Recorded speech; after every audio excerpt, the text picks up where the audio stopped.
నిన్ననే justice Sanjay Khanna retired అవుతున్నాడు. కొత్త సీజే వస్తున్నాడు. ఆయన ఒక మంచి మాట చెప్పాడు, నేను ఎలాంటి రాజకీయ పుస్తులు తీసుకోనని చెప్పేసి. అదే కావాలా. న్యాయ వ్యవస్థలో ఉన్నటువంటి వాళ్ళు న్యాయ వ్యవస్థ నుంచి రిటైర్డ్ కాక ముందరగానే పాలక వర్గాలని కాకబట్టి ఆ తర్వాత వాళ్ళు రిటైర్డ్ కాగానే రాజ్యసభ సభ్యులుగా, గవర్నర్లుగా, తర్వాత సర్వీస్ కమిషనర్గా ఇట్లా తీసుకుంటున్నారు. దానివల్ల ఏమవుతుందంటే న్యాయ వ్యవస్థకి కలంకం వచ్చేస్తూ ఉంది. ఇప్పుడు నేను తీసుకున్న జస్టిస్ కన్నా తీసుకునేటువంటి వైఖరి చాలా మంచిది. అది ఆదర్శంగా తీసుకోవాలందరూ కూడా. ఒకవైపు జడ్జిగా ఉన్నటువంటి వ్యక్తి గవర్నర్కి పోవడం అంటే దానికి కేతా పోస్ట్ ఇది. Judge means president of India, vice president of India, chief justice of India. అది మోడల్. దాని నుంచి రిటైర్డ్ అయిన తర్వాత దాన్ని బాధించడం ద్వారా చెప్పి గవర్నర్గా రాజ్యసభలో ఎస్ బాస్ అని చేర్చడము నేను అవమానకారి చర్యగా ఉంటుంది. అది చచ్చిపోతారు ఇది ఏమన్నా. అందువల్ల దీన్ని నేను హర్షిస్తూ ఉన్నాను, స్వాగతం పలుకుతున్నాను. ఈ సాంప్రదాయాన్ని కొనసాగించాల్సిన అవసరం చెప్పేసి నేను న్యాయ కోవిదులకు విజ్ఞప్తి చేస్తూ ఉన్నాను. అలాగే ఇప్పుడు ఉక్రెయిన్ రష్యా మధ్య యుద్ధం భీకరంగా జరుగుతూ ఉంది. ఇప్పుడు వాళ్ళిద్దరు కలిసి మాట్లాడుకోబోతున్నారు. పుతిన్ ఎల్సిన్ ఇద్దరు కలిసి మాట్లాడుకోబోతున్నారు. తర్వాత ఈ యుద్ధం వచ్చిన తర్వాత టెర్రరిస్టులతో వచ్చిన యుద్ధం సరే పాకిస్తాను ఇండియా మధ్య శాంతి చర్చల కోసం సీజ్ ఫైర్ ఇచ్చారు. అందరి బట్టి టెర్రరిస్టులని సపోర్ట్ చేస్తున్న పాకిస్తాన్తో మన ఇండియన్ గవర్నమెంటు శాంతి చేయడంపటికి వచ్చింది. టెర్రరిస్టులు ఎవరు? టెర్రరిస్ట్ ఒక లక్ష్యం ఉండదు, వాళ్ళు అరాచకం తప్ప ఇంకోటి ఉండదు. వాళ్ళ దగ్గర నక్సలైట్లు అట్ట కాదు, వాళ్ళకి ఒక లక్ష్యం ఉంది, ఈ దేశాన్ని ఎట్లా మార్చాలా అనే లక్ష్యం ఉంది. వాళ్ళ దారులు వేరు కావచ్చు, ఆ దారులు మేము విభేదిస్తున్నాం. విధానాలపైన పోరాటం సాగించుకోవచ్చు. సైద్ధాంతిక విభేదాలు ఉన్నా, కార్యాచరణ విభేదాలు ఉన్నా విభేదించుకోవడం, వాదనదారులను ఓడించాలి తప్ప శారీరకంగా మిమ్మల్ని చంపేస్తామని చెప్పేసినటువంటి దుర్మార్గపూర్తి ఆలోచన మంచిది కాదు. అమిత్ షా చెప్తాను 2026కి నక్సలైట్లను చంపేస్తాయని. మనుషులను చంపొచ్చాము కానీ నక్సలైట్లు ఆశించినటువంటి సిద్ధాంతాలు ఓడించగలవా? నీ చేత కదా. ఇది ప్రపంచవ్యాప్త సిద్ధాంతం. ఇది ఒక భారతదేశం ఆంధ్రదేశం కాదు, విశ్వవ్యాప్త సిద్ధాంతం మార్క్సిజం లెనినిజం. దాన్ని చేరుకోవడానికి వివిధ మార్గాలు ఎత్తుకుంటున్నారు. నక్సలైట్ మార్గం కరెక్ట్ అనే ఉద్దేశం మాకు కూడా ఉంది, దాన్ని ఓడించుకున్నాం కావాలంటే. ఇప్పుడు మీరు అరాచకాన్ని సృష్టించేటువంటి టెర్రరిస్టులతో కూడా మీరు మాట్లాడి సిద్ధపడినప్పుడు నక్సలైట్తో ఎందుకు మాట్లాడరని? నక్సలైట్కి ఎందుకు ఆహ్వానించి చర్చించరు? ఇండియన్ గవర్నమెంట్ చర్చించాలా. నక్సలైట్ అంటే దేశవ్యాప్తంగా ఉన్నటువంటి వ్యవస్థ. మరి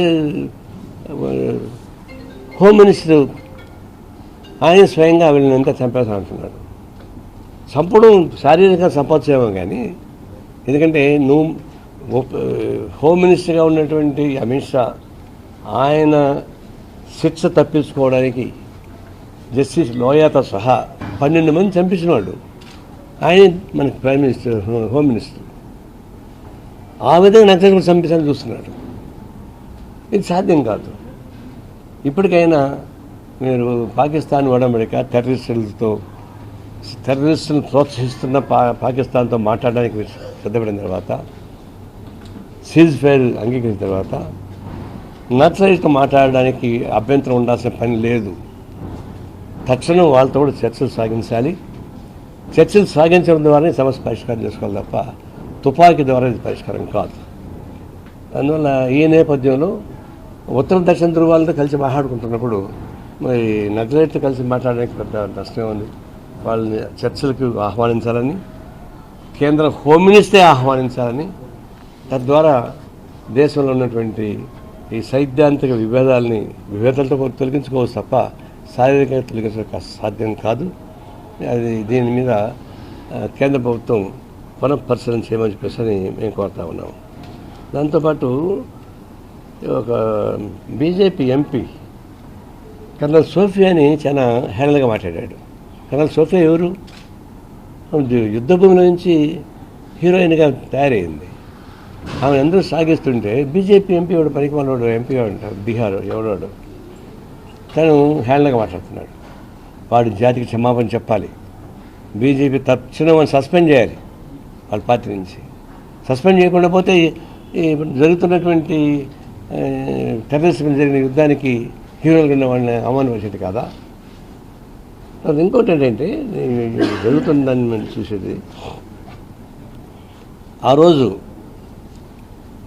జమ్మూ కాశ్మీర్ జరిగినటువంటి దాడి, ఆడు మామూలుగా అయితే గుర్రాల పైన పోతారు జరిగితే మామూలు జనంగా నడిచిపోయే స్థలం కాదు అది. అలాంటి ప్లేస్కి ఆయుధాలు పెట్టుకొని తిరుగుతున్నారని చెప్పేసి అని పానీపూరి అమ్ముకునేవాళ్ళు కుకటిపల్లి నుంచి మా ఫ్రెండ్స్ వెళ్ళారు. వాళ్ళకి చెప్పాడు పానీపూరి అమ్ముకునేవాళ్ళు, అయ్యా ఆయుధాలు పెట్టుకొని తిరుగుతున్నారు, మీరు కొంచెం జాగ్రత్త ఉండని చెప్పారట. అంటే పానీపూరి వాళ్ళకి తెలిసిన సమాచారం నిఘా బ్యాగ్ తెలియదా? జమ్మూ కాశ్మీర్ మేము కాపాడుతామని చెప్పేసి కేంద్ర ప్రభుత్వం తుపాకులు పట్టుకుని ఆ ప్రాంతానికి వెళ్తుంటే అందులో చిన్న చిన్న స్పెషల్స్ కావు, స్టెన్ గన్స్, అవి దాచిపెట్టుకోవడం సాధ్యం కాదు. వాటితో పోతున్నప్పుడు ఎందుకు నిఘా బ్యాగ్ ఎందుకు ఫెయిల్ అయింది? పానీపూరి తెలిసి అంటే మాకు కూడా మీకు తెలియదా? ఇది అంతకీ వస్తున్నటువంటి వేధింపు ప్రశ్న. మరి తెలిసి ఊరుకున్నారా? మేలుకొని నిద్రపోతున్నారా?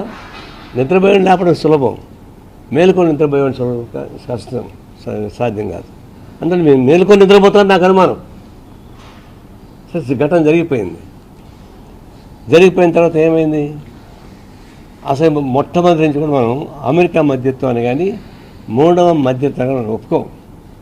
జమ్మూ కాశ్మీర్ సమస్య ఇద్దరు పరిష్కారం చేసుకోవాలి తప్ప పాకిస్తాన్ భారతదేశం కలిసి పరిష్కారం చేసుకోవాలి తప్పితే మూడో శక్తికి వ్యక్తికి అవకాశం ఇవ్వమని చెప్పేసి మొదటి నుంచి మన ఇండియన్ పాలసీ అనేక మాట ప్రతిపాదన తిరస్కరించడం. ఇప్పుడు మోడీ చెప్పగానే జీ హుజూర్ అని సీజ్ఫైర్ ప్రకటించేశారు. ఏమంతా మోడీ మీద ఒకవైపు మోడీ వాళ్ళకు 22,000 కోట్ల రూపాయలు ఇవ్వడానికి అగ్రిమెంట్ జరిగిపోయింది.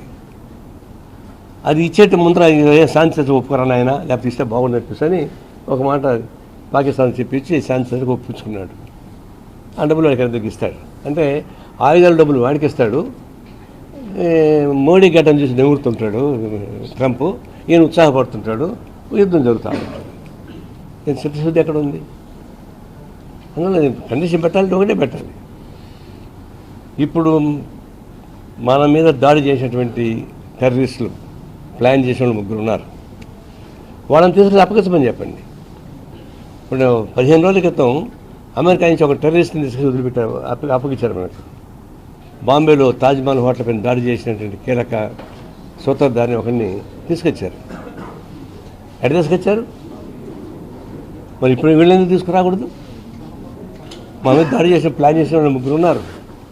వాళ్ళ 3 మాకు అప్పగించండి, మేము శాంతి చర్చ రెడీ అని శాంతి చర్చ జరిగేటువంటి మార్గంలో దీన్ని పాల్గొన్నటువంటి ప్లాన్ చేసినటువంటి వాళ్ళని భారతదేశ ప్రభుత్వానికి అప్పగించాలి.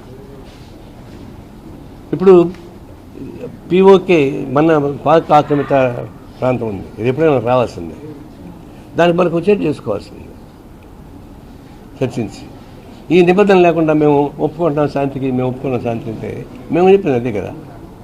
నేనేం చెప్పాను మొట్టమొదటి స్టార్టింగ్లోనే, యుద్ధం పాకిస్తాన్ మీద కాదు, యుద్ధం టెర్రరిస్టుల మీద.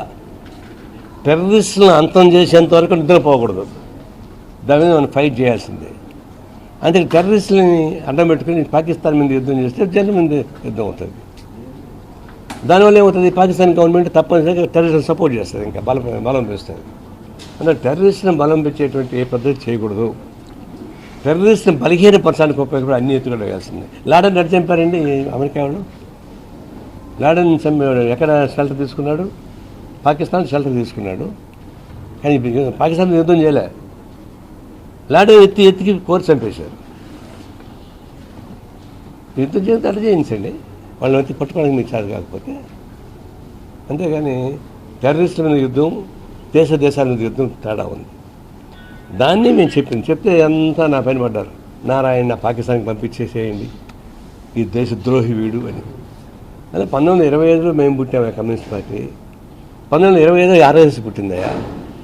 అప్పటి నుంచి ఆర్ఎస్ఎస్ సజీవంగా ఉంది, కమ్యూనిస్ట్ పార్టీ సజీవంగా ఉంది. ఆర్ఎస్ఎస్కి పొలిటికల్ వెపన్ జనసంఘ పార్టీ ముందర, ఆ తర్వాత మళ్ళీ భారతీయ జనతా పార్టీ. అప్పటి నుంచి ఇప్పటి దాకా మేము బ్రిటిష్ సామ్రాజ్యవాద పాలన సాగించినాం. అనేక మంది చనిపోయారు. నిజాం పాలనకు వ్యతిరేకంగా తేబాక ఉద్యమం, పునఃప్రా ఉద్యమాలను భూస్వామిత్వం ఫైట్ చేశాము. ఉరికంబాలు ఎక్కింది భగత్ సింగ్ లాంటి వాళ్ళు. ఈ పోరాటంలో అంటే బ్రిటిష్ సామ్రాజ్యవాదం నుంచి విముక్తి చెందాను కానీ, ఫ్యూడల్ రాజు నుంచి విముక్తి చెందాను కానీ ఆర్ఎస్ ఒక్క పాత్ర వహించిందా? ఒక్క బుల్లెట్ దెబ్బని తినిందా? ఒక్కరోజు జైలుకు పోయారా? అసలు దేశంలో అంటే మీరు కాదు, మేము కాదయ్యా. మేము ఫైట్ చేసి సాక్రిఫైస్ చేసుకున్నాము. మేము అనేక మంది మృతవీరులు అయ్యారు. 400,000 మంది తెలంగాణ పోగొట్టుకున్నాము. పంజాబ్లో మనం పోయి చూస్తే 93 మంది కమ్యూనిస్ట్ పార్టీ నాయకులను చంపేశారు ఖలిస్తాన్ వాదులు. ఈ దేశం కోసం నిలబడినటువంటి కమ్యూనిస్ట్ పార్టీని చంపేశారు. జమ్మూ కాశ్మీర్ 2-3 వేల మంది చంపేశారు. అది నిలబడ్డాము. దేశం మిచ్చిన మేము నిలబడ్డాము. ఆర్ఎస్ అక్కడ నిలబడిందా? మీరా మమ్మల్ని దేశద్రోహం అనేది? మీరా మమ్మల్ని పాకిస్తాన్ బొమ్మని చెప్పేది? అసలు మీరు ఈ దేశంలో ఉండడానికి అర్హత లేదు. దురదృష్టం మీరు అధికారానికి వచ్చారు. ఒక్క బుల్లెట్ దెబ్బ కూడా తినకుండా, ఒక్కరోజు జైల్లో లేకుండా బ్రిటిష్ సామ్రాజ్యవాదులు బూటులు నాగుతున్నటువంటి పార్టీ మీది. బ్రిటిష్ సామ్రాజ్యవేత్తగా ఫైట్ చేసినాము, ఫెడరల్ ఫైట్ చేసాము, ఇంకా ఫైట్ చేస్తాను. మమ్మల్ని ఈ దేశానికి ద్రోహులు అని చెప్పినటువంటి అర్హత మీకు లేదు. అతన్నుడు వాటి దేశద్రోహి. ఈ దేశానికి ఈ లౌకిక వ్యవస్థ ఎవరు ద్రోహం చేస్తున్నారు? ఫెడరలిజానికి ఎవరు ద్రోహం చేస్తున్నారు? చివరి సుప్రీంకోర్టు ఒక మాట చెప్పింది, ఎన్నికైన ప్రభుత్వాలపైన మీకు ఆధిపత్యం ఉండడానికి వీలేదు, గవర్నర్ పైన ఒక సూచన పాస్ చేసింది. దానికి ఎవరు వ్యతిరేకించారు? మేము వ్యతిరేకించే మమ్మల్ని దేశద్రోహం చెప్పుండేవాళ్ళు. స్వయాన second person of the citizen, president of India ప్రథమ పౌరుడు, వైస్ ప్రెసిడెంట్ ద్వితీయ పౌరుడు. ద్వితీయ పౌరుడుగా ఉన్నటువంటి వైస్ ప్రెసిడెంట్ జ్యుడిషియరీని అటాక్ చేస్తున్నాడు, న్యాయ వ్యవస్థ మీద దాడి చేస్తున్నాడు. ఇది ఎక్కడ విచిత్రం? అంటే సంక్షోభం ఎంత వస్తుందో నాకు అర్థం చేసుకోవచ్చు. దీన్ని చూస్తున్నప్పుడు ఈ దేశంలో ఉన్న ఫెడరల్ వ్యవస్థని, లౌకిక వ్యవస్థని, రాజ్యాంగ వ్యవస్థని ధ్వంసం చేయడానికి కోనుకుంది బీజేపీ ప్రభుత్వం తప్ప ఇంకోటి కాదు. దీన్ని మనం గుర్తుపెట్టుకున్నప్పుడు మనం చేయాల్సిందంటే బీజేపీ వ్యతిరేక శక్తుల్ని కూడగొట్టుకోవాల్సిన అవసరం ఉంది. అందరినీ కలుపుకోవాలి. దురదృష్టం ఆంధ్రప్రదేశ్కి వచ్చేకాడికి అందరూ బీజేపీ వాళ్ళే. పేర్లు వేరు ఉండొచ్చు, బొమ్మలు వేరు ఉండొచ్చు, జెండాలు వేరు ఉండొచ్చు, అంత బీజేపీ కాళ్ళ కింద పడి ఉన్నారు పాపం మనుషుల్లాగా. చంద్రబాబు నాయుడు బీజేపీ దగ్గర మాట్లాడగలడా? పవన్ కళ్యాణ్ బీజేపీ మాట్లాడగలడా? జగన్ ప్రతిపక్షం ఉన్నాడు, జగన్ మాట్లాడగలడా? ఇప్పుడైనా ఇప్పుడు మాట్లాడితే ఆయన సొమ్ము ఏమైంది? మాట్లాడలేడు. అందువల్ల అక్కడ టీడీపీ, బీజేపీ, వైసీపీ అంతా బీజేపీ పూజలో ఉన్నారు, భక్తులు పూజ చేస్తున్నారు. This is the time. ఆంధ్రదేశంలో కమ్యూనిస్టులతో పాటు ఇంకా కలిసి వచ్చేవాళ్ళని కలుపుకొని ఒక ఉద్యమం, రాజకీయ ఉద్యమం సాగించాల్సిన అవసరం వస్తుంది. పొలిటికల్ పాలరైజేషన్ వచ్చేస్తూ ఉంది. దీంట్లో వ్యాక్యూమ్ వచ్చింది. బీజేపీ ఫ్రంట్కి వ్యతిరేకంగా ఒక వ్యాక్యూమ్ వస్తూ ఉంది. ఆ వ్యాక్యూమ్ని ఫిలప్ చేయాల్సిన బాధ్యత కమ్యూనిస్టులది, కలిసి వచ్చే డెమోక్రటిక్ ఫోర్సెస్. డెఫినెట్గా ఈ 2-3 ఏళ్లలో రాజకీయ విభజన వస్తుంది. నూతన రాజకీయ శక్తులు ప్రవేశిస్తారు. నూతన రాజకీయ శక్తులు ప్రవేశించే పద్ధతితో సిపిఐ కూడా మాట్లాడుతుంది. సిపిఐ కూడా త్వరగా మేము మాట్లాడుకొని ఈ వ్యూహాన్ని, ఎత్తుగడలని బలోపేతం చేయడానికి మా ప్రయత్నం చేస్తాం.